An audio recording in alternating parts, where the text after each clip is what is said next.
When I first met Tessa, I knew in a way that went beyond logic or reason, that she was the person I was meant to spend my life with. It was at her cousin's wedding, and the moment I saw her, everything else faded. We were young, sure, she was 19, and I was 20, but when you know, you know. We spent every possible moment together after that night, and a year later, we were married. Some people might say we rushed into it, but it never felt that way to me. Tessa got pregnant not long after we met, and when she told me, I didn't feel scared or overwhelmed. I felt happy, ecstatic even. Becoming a father was something I always looked forward to, and the idea of building a life with Tessa and our child felt right. My parents, on the other hand, didn't share my excitement. They thought she had baby-trapped me, and they weren't subtle about it. "Jordan, you need to think about this," my mother had said, her voice tight with disapproval when I told her the news. "You're 20 years old. You have your whole life ahead of you. You don't have to marry this girl just because she's pregnant." "I want to marry her," I had told her firmly. "This isn't about obligation. I love her." My father sighed, shaking his head. "You don't even know what love is yet. You think she would have stuck around if you didn't have money?" I had clenched my jaw at that. They always made everything about money, about class, about the fact that I came from generational wealth and Tessa didn't. I didn't care. She didn't even know about my money when we met. And I don't care about that stuff anyway. We're having a baby. We're getting married. My parents weren't happy, but I brushed them off. I knew who they were, proud, self-important, convinced that our family name meant something. In their eyes, if I was going to get married, it should be to someone from an acceptable background. Someone from an upper-class family, as they like to say. But I didn't care about any of that. Tessa and I had been just as surprised by the pregnancy as anyone else. She had an IUD, so it wasn't something we were expecting. But we knew that an IUD wasn't 100% guaranteed. My parents, on the other hand, were adamant that Tessa had baby-trapped me. They were convinced she was only after my money, and no matter how much I argued, they wouldn't let it go. I laughed it off, called them crazy, and told them they didn't know what they were talking about. But looking back now, I realized they were right. If I could turn back time, I would have listened to them. As an only child, I stood to inherit everything, and my parents knew that. They refused to have anything to do with the wedding unless Tessa signed a prenup. I didn't care much about the prenup, but to avoid arguments, I convinced Tessa it wasn't a big deal. She willingly signed it, and that was that. We had a destination wedding because it had always been Tessa's dream. I wasn't the type to care about grand displays, but I let her have what she wanted. There's a kind of nonchalance that comes with being born into wealth. I guess I had gotten used to it. Life had always been that way for me, so why would it faze me now?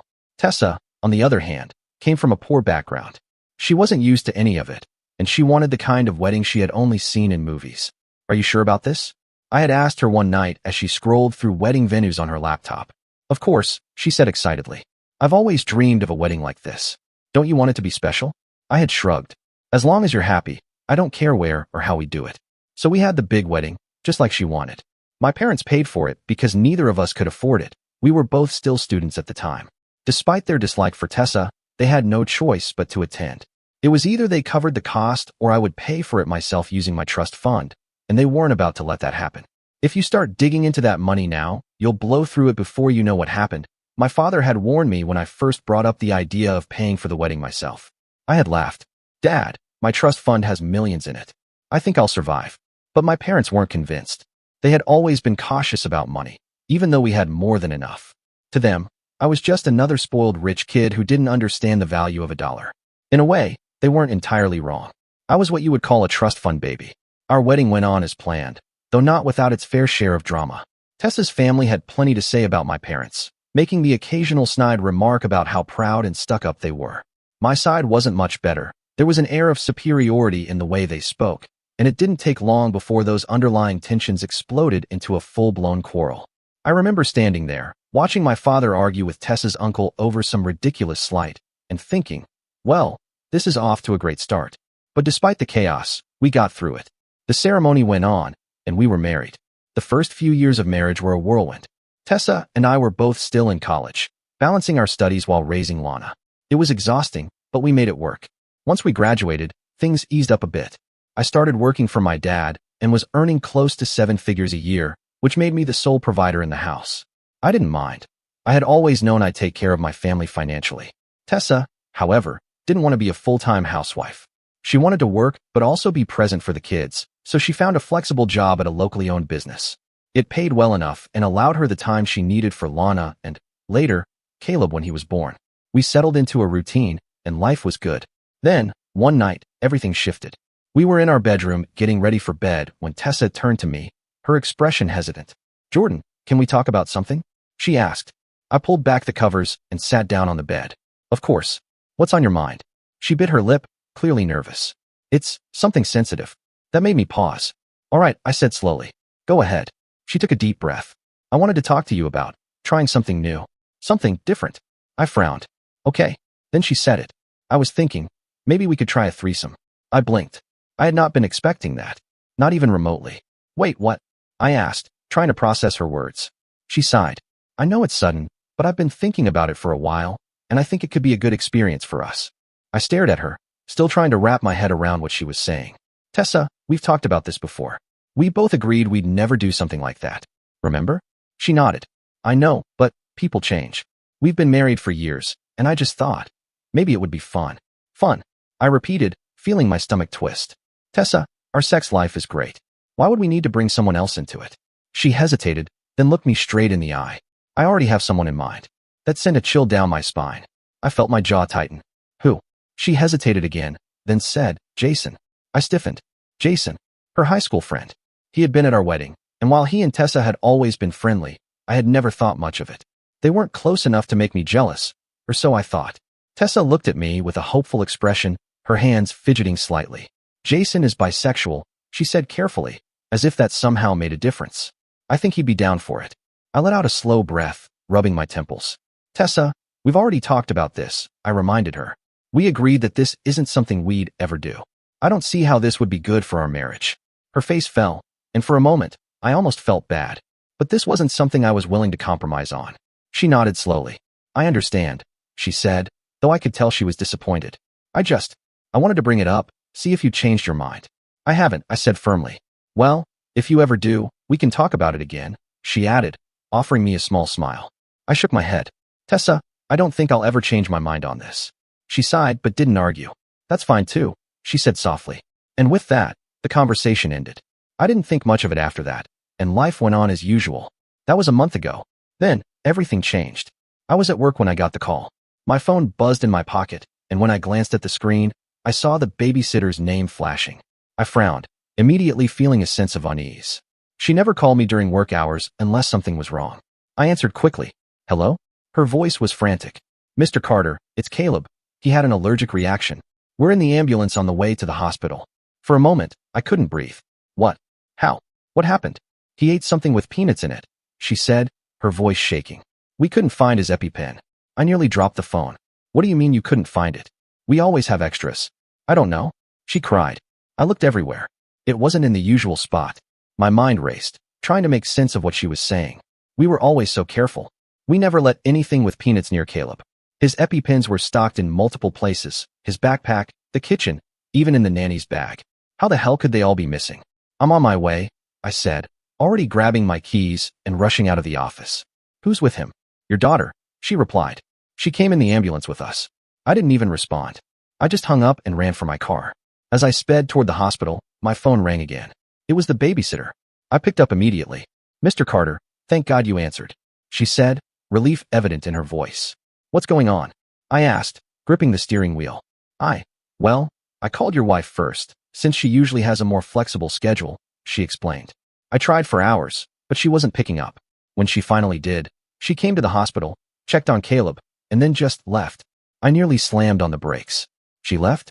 I repeated, not sure I had heard her correctly. "Yes," the babysitter confirmed. She muttered something about it not being serious enough and said she had important work to do. Then she just walked out. I was stunned. "You're sure? She just left you there?" "Yes. And, Mr. Carter, I was only supposed to be here for a few hours today. I told you and your wife earlier that I couldn't babysit the whole day. I didn't know what to do, so I called you." I exhaled sharply, my mind racing. "I'm almost there. Just stay with him a little longer. I'll handle everything." "Okay," she said, still sounding shaken. I hung up, gripping the wheel tighter. My wife wasn't usually like that. I made sure to keep my expression neutral as my wife walked through the door that evening. She smiled at me, seemingly oblivious to the whirlwind of thoughts raging in my mind. "Hey," she greeted, setting her bag down. "How's Caleb?" I forced a smile, keeping my voice steady. "He's okay. The doctor said we were lucky the ambulance got to him in time. He had a reaction, but nothing too severe." She let out a breath. That's a relief. I studied her carefully. Yeah, it is. I paused. How was work? She stretched, rolling her shoulders. Exhausting. I had so much to do today. I nodded slowly, keeping my expression unreadable. Yeah? You must have been really busy. She didn't flinch, didn't hesitate. Yeah, back-to-back meetings all day. I kept my jaw from tightening. Lies. Well, I'm glad you're home now, I said smoothly. Let's eat. We had dinner as usual, laughing over the kids' antics and chatting about mundane things. I acted completely normal, never once hinting at what I knew. If she noticed anything different about me, she didn't show it. Later, when we put the kids to bed, she kissed me goodnight and stretched lazily. You staying up late tonight? Yeah, I replied casually. Some work stuff. She nodded, already half asleep as she climbed into bed. Don't stay up too late. I won't, I lied. I waited. I sat in my office, pretending to work, but my eyes kept drifting to the clock. Minutes dragged into hours. I distracted myself by playing games on my laptop, my fingers moving absently over the keys while my mind focused on what I was about to do. Finally, when I was certain she was deep asleep, I stood. My movements were careful, calculated. I made my way to our bedroom, stepping lightly, my pulse steady. There she was, curled up beneath the covers, breathing evenly. I watched her for a moment, waiting. No movement. Slowly, I reached for her phone on the nightstand. Unlocking it was easy. We knew each other's passwords. Looking back now, I realized that my wife had given me no real reason to doubt her. She covered her tracks so well, from giving me reasonable explanations for her absences to making sure I had full access to all her devices. It was a brilliant strategy. By allowing me to see everything, she made sure I never felt the need to dig deeper. But she underestimated me. I unlocked her phone with ease, my heart steady as I navigated through her messages.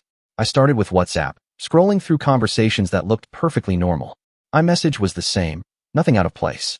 Her photos contained the usual: family pictures, random selfies, work-related screenshots. I checked every texting app one knew she used, each one turning up nothing suspicious. At first, I didn't bother with Facebook. She barely used it, mostly to check in on old high school friends and distant family members. It was more of a background app for her, a way for people without her number to get in touch if needed. But after combing through everything else and finding nothing, my instincts told me to check it. When I tapped on the app, a notification popped up. Enter app lock password. I froze. Why was there an app lock on Facebook when none of her other apps had one? A slow wave of suspicion washed over me, making my fingers tingle. She hadn't even set up extra security on her banking apps. Yet here was a lock on something as trivial as Facebook? I tried the usual password she used for everything, no luck. I tried variations, numbers that meant something to us. Still nothing. Then I noticed the security question. When is his birthday? My stomach tightened. His? I tried my own birthday first. Incorrect. Our son's birthday. Incorrect. Her father's. Incorrect. Even her grandfather's. Incorrect. Frustration clawed at me. Who the hell was he? And why was my wife using his birthday as her security question? I was on the verge of giving up when something clicked. My wife had an old iPad, one she used religiously before upgrading a while back. She had given the old one to our kids, but I didn't remember her ever logging out of her accounts. If her Facebook was still logged in on that iPad, I might have another way in. The next morning, I waited patiently for my wife to leave for work and for the kids to head to school. I kept everything normal, acting as if I had no idea about the app lock or the security question that had kept me up all night. But inside, I was restless, my mind racing with thoughts I didn't want to acknowledge yet. Once the house was empty, I began my search for the old iPad. My wife had handed it down to the kids after getting a new one, and when they got their own upgrades, they had discarded it completely. But I knew it was still in the house somewhere. It took a while, but I finally found it buried in the back of a drawer, untouched for months. I powered it on, and to my relief, it still worked. The battery was dead, so I plugged it in and waited for it to charge, pacing the room as the screen slowly flickered back to life. When it finally had enough power, I unlocked it and went straight to Facebook. My heart pounded. I was right. Her Facebook was still logged in. With a deep breath, I opened her messages and started reading. And that was when my world came crashing down. Message after message, I saw it all. Every single betrayal laid out in front of me in black and white. My wife was cheating on me. With Jason. Jason. The same Jason she had once suggested we bring into our bedroom. Everything made sense now. The little lies. The well-timed excuses. The missing money. There were hundreds, no, thousands, of messages dating back months. I scrolled through them in a daze, my hands trembling as I read the conversations. They weren't just having an affair, they were mocking me. He's so clueless, babe, Jason had written.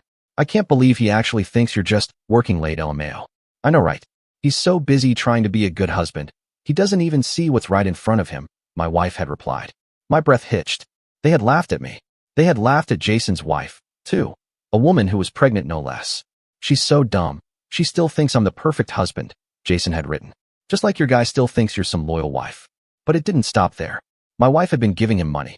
I checked the transaction screenshots, my stomach twisting in horror as I saw withdrawal after withdrawal from our joint account. Take care of yourself, babe, she had written. You deserve to be spoiled. Spoiled. With our money.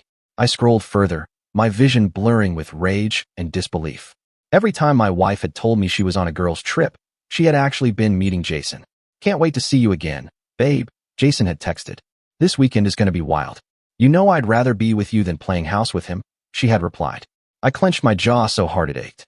My chest felt tight, like I couldn't breathe. And then I saw the worst message of all. The only reason I even got with him in the first place was for the money, my wife had written. I had to trap him somehow, and it worked. Baby trapped. My stomach dropped. My hands were ice cold, my fingers stiff as I gripped the iPad. I felt like the ground beneath me had disappeared, like the air had been sucked from the room. I had given her everything, my trust, my love, my life. And she had taken it all, ripped it apart, and laughed about it behind my back. I sat there in silence, my heart pounding so hard it hurt. I was on the verge of tears. I sat there, staring at the screen, unable to comprehend how the woman I loved, the woman I thought loved me, could betray me so cruelly. I had always believed we were the perfect couple. No one is perfect, of course, but we complemented each other in a way that made me think we were as close as it got. We understood each other, communicated well, and genuinely enjoyed spending time together. So why was she doing this? Our sex life had never been an issue. If anything, it had always been great. She wasn't under any stress at work. She had one of the most flexible jobs I could imagine. And on top of that, I was the sole provider of our household. She didn't pay a single bill. I let her keep her salary for herself, for whatever she wanted. Not just her salary, I even allowed her to take as much as she wanted from our joint account. Looking back, I realized just how frivolous she had been. Shopping sprees, expensive spa days, unnecessary luxury items, it had all added up. But I let her. I justified it because I knew she hadn't had much growing up. She always talked about how her childhood was filled with sacrifices, how she never had the things other kids did. And I had wanted to make up for that. I wanted to give her the life she deserved. But all this time, she had been using my money to fund her affair. I kept reading, even though every word felt like a dagger to my heart. The more I read, the more it hurt, but I needed to know everything she had said. Every single lie, every single insult, every time she had laughed at me behind my back. And then, something inside me broke. I wasn't just hurt anymore. I was furious. She was going to regret this. I took screenshot after screenshot, capturing as much evidence as I could. I sent them all to my phone, saving each conversation, each transaction, every disgusting message where she belittled me. But I wasn't going to confront her just yet. No, I wanted to wait. I wanted to gather even more evidence, watch their conversations unfold in real time, and find out when they planned to meet next. And when they did, I would be there. That night, she came home as if nothing had happened. She kissed me on the cheek, set her purse down, and sighed dramatically. Long day? I asked, keeping my voice casual. You have no idea, she groaned, kicking off her heels and flopping onto the couch. Work was just ugh. And then I had to deal with Sophia's drama. She's always fighting with her boyfriend, and it's exhausting. I smiled sympathetically. Sounds rough. It really was, she sighed. I might need a spa day soon, just to relax. I clenched my jaw but forced myself to nod. You deserve it. If she noticed the edge in my voice, she didn't say anything. She just stretched, got up, and walked into the kitchen. I followed her, watching as she poured herself a glass of wine, completely unaware that I knew everything. Oh, by the way, she said, leaning against the counter. I was thinking about the whole threesome thing. I raised an eyebrow. Oh, yeah, she smiled coyly, swirling the wine in her glass. Maybe we should actually try it. It could be fun, you know? Spice things up a little. I wanted to laugh. I wanted to scream. Of course she was bringing this up again. She wasn't trying to spice up our marriage. She was just trying to weasel Jason into our lives so she could be with him openly and not feel guilty. I pretended to be happy to see her, smiling as though nothing had changed, as though I didn't want to throw up at the sight of her. The weight of the betrayal sat heavy in my chest, but I buried it deep, acting like the loving husband she thought I still was. Every time she kissed me, every time she laughed at something I said, I wanted to shove the iPad in her face and demand an explanation. But I didn't. She was clueless, completely unaware that the walls were closing in on her. My plan was already in motion. Every night, after she went to bed, I sat in my office, systematically taking screenshots of every filthy, backstabbing message she sent to Jason. I sent them to my phone, making sure to delete all traces from the iPad. The evidence piled up, messages of them mocking me, laughing at how easily they had deceived me, planning their little rendezvous. I read through them with clenched fists, swallowing down the rage that threatened to boil over. Once I had enough, I called my lawyer. There was no hesitation in my voice when I told him what I needed. He understood immediately, drafting the divorce papers without delay. I wanted everything in place before I struck. It didn't even take a week before she and Jason planned their next meeting. This time, it was at a hotel. Perfect. That was the moment the second phase of my plan clicked into motion. I had already taken time off work, telling my father there was a family emergency. I didn't give him details. I knew exactly how he would react. He would laugh, shake his head, and remind me that he had warned me. He had never liked Tessa. If I told him now, he would just use it as an opportunity to say, "I told you so." And I wasn't ready to hear that. Not yet. Tessa, on the other hand, had no idea I had taken time off. That morning, I faked a cold, rubbing my eyes and sniffing dramatically. She barely glanced at me as she got dressed. "You okay?" she asked absently, fixing her hair in the mirror. "Yeah," I rasped, making my voice sound weaker than it was. "Just not feeling great. I think I'll stay home and rest. Work from home if I feel up to it." "I'm okay," she said, already distracted by her phone. "Text me if you need anything." I watched her leave, watched her kiss our kids goodbye, and walk out the door without a care in the world. As soon as she was gone, I grabbed the iPad and pulled up their messages. The excitement in her words made my skin crawl. "I'll get to the hotel first and book the room," she texted Jason. "I'll send you the room number so you can come straight up." Jason responded with a winking emoji. "Can't wait, baby." I took more screenshots, documenting every detail. Then, I placed the iPad back in my office and turned to my printer. I printed out every incriminating message, watching as the pages stacked up, each one a testament to her betrayal. I made copies, dozens of them. Some went into a large brown envelope, while others I held in my hands. With my evidence ready, I grabbed my keys and headed for the hotel. By the time I arrived, my heart was pounding in my chest, a mix of anger and cold determination fueling me. I walked through the hotel lobby, my grip tightening on the papers in my hands. And then, without hesitation, I headed up to the hotel room. I didn't even need to stop at the front desk. I already knew the room number from their Facebook messages. My heart pounded in my chest as I walked through the hallway, my grip tightening on the envelope of printed screenshots. When I reached the door, I took a deep breath, steadied myself, and knocked. From inside, I heard Jason's voice. "Who is it?" I forced my voice to remain calm. "Room service." There was a pause before he responded. "I didn't order any room service." "It's complimentary," I said smoothly. Silence. Then, I heard the sound of footsteps approaching. I guess he decided there was no harm in opening the door. The moment he did, the shock on his face was priceless. If I hadn't been so sick with anger, I might have laughed. He was standing there, shirtless, with nothing but a towel wrapped around his waist. His jaw dropped, so wide it was almost comical. "Jordan?" he stammered, his voice barely above a whisper. From inside the room, I heard Tessa's voice. "Who is it, babe?" That word, babe, sent a wave of rage through me. Without a second thought, I pushed past Jason, shoving him lightly to the side. And there she was. Tessa was lying in bed, covered only by the hotel's white duvet, obviously naked underneath. When her eyes met mine, she froze completely, like she had just seen a ghost. If I had been Medusa, she would have turned to stone right then and there. Her lips parted slightly, but no words came out. For the first time in her life, she was speechless. I felt something inside me crack. The anger, the betrayal, the grief. I had thought I was ready for this moment, but nothing could have truly prepared me for the physical reality of it. Seeing her in that bed, in our bed just days ago, now tangled in sheets meant for them, it broke something in me. My hands trembled, but I refused to let them see how much they had hurt me. Without a word, I reached into the envelope and pulled out the printouts. One by one, I threw them at them. Dozens of pages, their own words, their own lies, all laid bare. The sheets scattered across the bed, some landing on the floor. Jason reached for one, his face draining of color as he realized what it was. Tessa just stared, her mouth opening and closing like a fish out of water, still too stunned to react. I didn't wait for her to find her voice. I turned on my heel and walked out. I was out of the room before she even moved.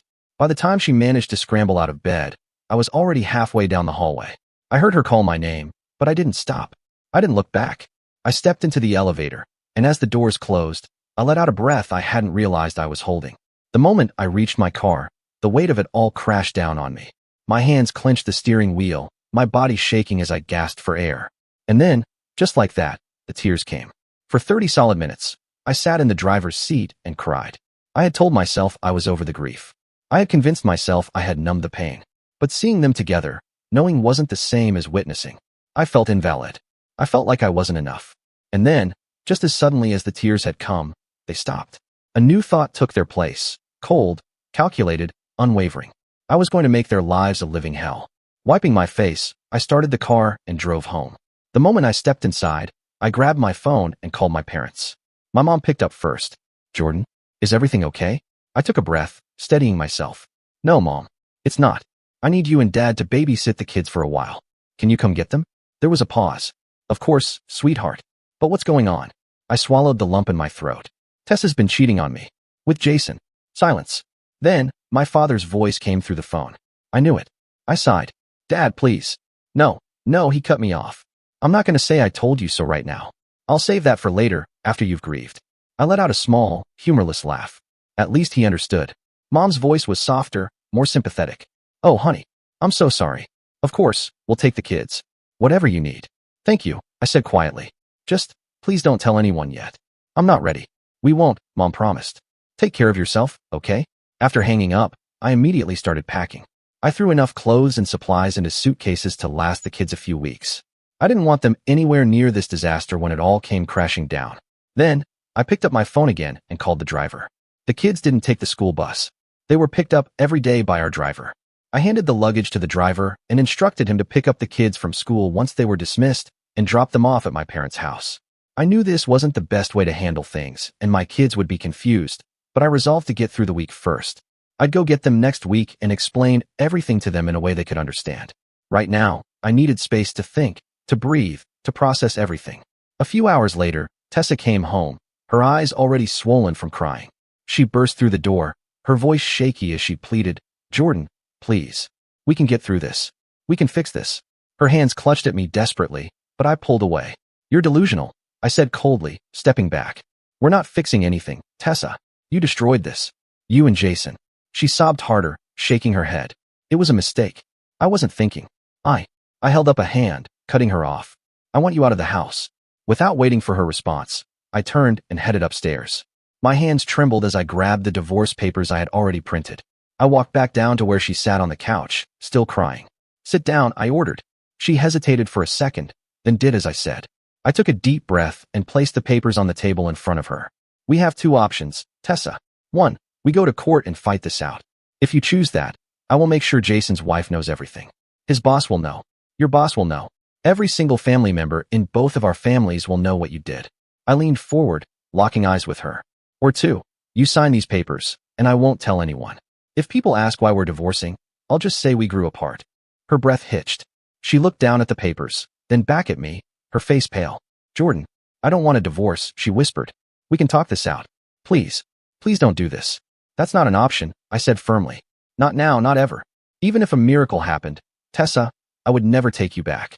She finally seemed to realize just how serious I was.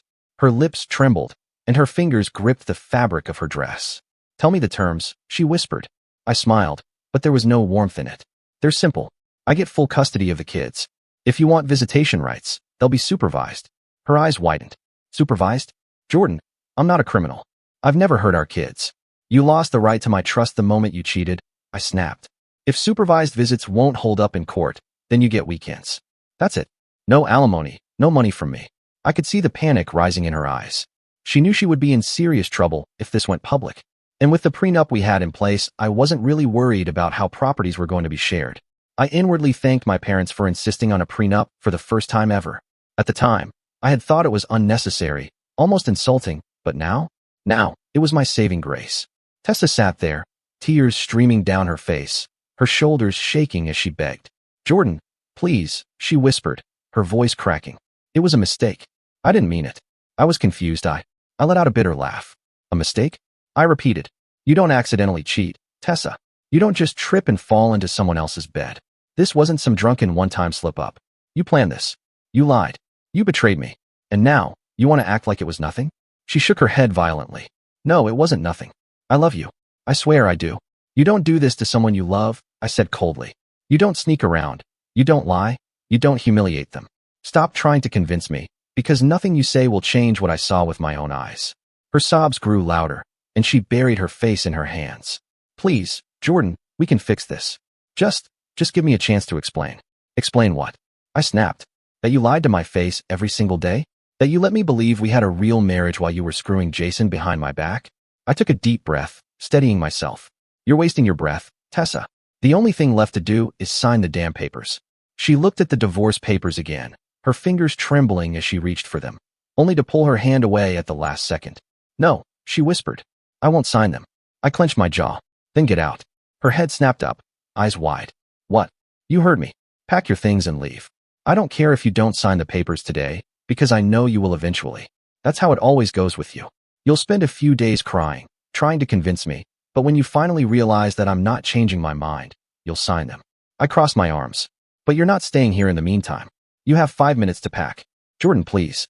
5 minutes, Tessa, I repeated, my voice like steel. Then you're out. She looked at me like I had just slapped her, but for once, I didn't care. She had done enough damage. After a few moments of stunned silence, she swallowed hard and asked, What are you going to tell the kids? I met her gaze without hesitation. I know what to tell the kids, I said firmly. That night, I sat my kids down and told them the truth. Well, at least the version they needed to hear. I wasn't about to sugarcoat Tessa's actions or paint her as some saint who simply made a mistake. No, my kids deserve to know why their mother was no longer going to be a part of their daily lives. Your mom has decided that you're not her priority, I told them, my voice steady despite the storm raging inside me. She doesn't want to be a part of this family anymore. She has chosen to be with another man. Their faces twisted in confusion, hurt flashing across their innocent eyes. My youngest, with tears welling up, asked, But why, Daddy? Why doesn't Mommy want us? I took a deep breath, swallowing the lump in my throat. I don't know, sweetheart. Sometimes, people make choices that hurt others. But I want you to know this isn't your fault. This was her decision, and nothing you did made this happen. I could see the pain in their eyes, the struggle to understand something so cruel, but I refused to let them think that Tessa's abandonment was somehow on them. Was I being harsh? Maybe, but I had no intention of letting them believe that their mother was some loving, devoted parent who had simply fallen on hard times. She had made her choice, and now she had to live with it. The divorce was filed under adultery, and I made sure to provide the court with every shred of evidence I had collected. The texts, the hotel receipts, every little detail of her betrayal. I laid it all out for the judge to see. Tessa tried to plead her case, to spin some sob story about how she had made a mistake, about how she deserved another chance, but the judge wasn't having any of it. After 7 months, it was final. I was divorced. And best of all, I got full custody of the kids. The court made it clear, they knew what she had done. They acknowledged that she had baby-trapped me, and they weren't willing to let her use the kids as leverage in the future. The judge saw right through her, and in the end, Tessa was left with nothing. No alimony, no child support, no weekend visits, nothing. She could go back to her buddy Jason for all I care. Just 3 months after the divorce was finalized, Tessa started calling again. At first, I ignored her, but she was relentless, leaving voicemails, sending texts, even showing up at my office once. She begged me to take her back, saying she had made a terrible mistake. Jordan, please, she sobbed over the phone one evening. I swear, I wasn't thinking straight. We can fix this. We can be a family again. I scoffed, gripping the phone tighter. A family? I repeated coldly. You destroyed our family, Tessa. There's nothing left to fix. She kept going, telling me that Jason had left the city and moved abroad. At first, I thought it was just a weak excuse to get me to take pity on her, but later, I found out the real reason. Jason had contracted an STD, and she was simply keeping her distance. Disgusted, I shut her down completely, telling her never to call me again. Another 3 months passed, and I heard through the grapevine that Tessa had started an OnlyFans channel. Apparently, she was making good money from it, flaunting herself online for strangers. That was the final straw for me. I took the matter to court, arguing that she was a terrible influence on the kids, especially on our now teenage daughter. Your Honor, I stated firmly in the courtroom, a mother who chooses this kind of lifestyle is not someone who should be setting an example for a teenage girl. The case dragged on, going back and forth for months, but in the end, my request was denied. The court ruled that even an adult actress had a right to motherhood.